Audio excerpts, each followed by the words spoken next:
worldwide attention. Well, tonight, KSLA News 12 investigation reporter Jeff Farrell shows us the results of testing we had done about what's in our skies. It seemed like some mornings it was just crisscrossing the whole sky. It was just like a giant checkerboard. Bill Nichols snapped several photos of the strange clouds from his home in Stamps, Arkansas. They begin as normal contrails from a jet engine, but do not fade away like a normal contrail.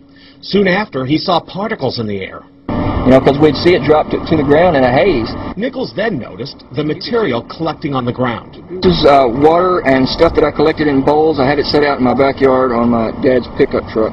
KSLA News 12 had the sample tested at a lab. The results?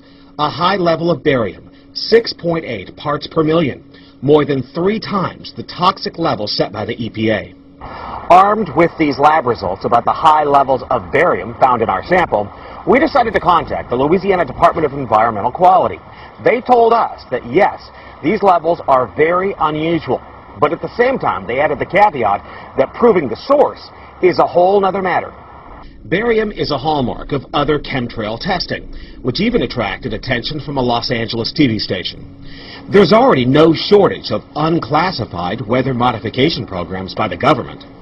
But those who fear chemtrails could be secret biological or chemical testing on the public point to the 1977 Senate hearings in particular, which confirmed 239 populated areas had been contaminated with biological agents between 1949 and 1969.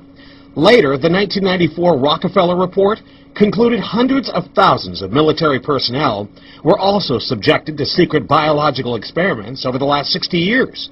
But could secret testing be underway yet again?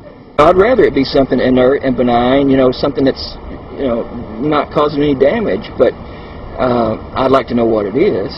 KSLA News 12 discovered chemtrails are even mentioned by name in the initial draft of House Bill 2977 back in 2001 under the Space Preservation Act.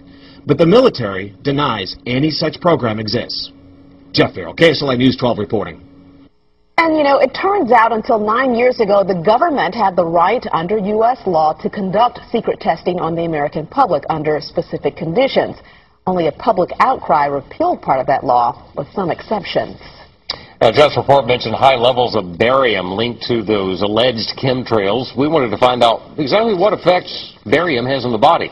We spoke with Mark Ryan, the director of the Poison Control Center. Ryan tells KSLA News 12 that short-term exposure can lead to anything from stomach to chest pains. Long-term exposure causes blood pressure problems. Ryan addressed concerns by chemtrail researchers that barium could be meant to wear down a person's immune system.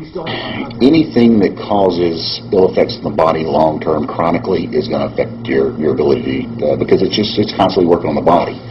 So from that aspect, yeah, that's a potential. Ryan says he's conducted research on his own about secret government testing on the public, but he's still a bit skeptical about the alleged chemtrails, at least at the moment, because the Poison Control Center has seen no calls about exposure to barium.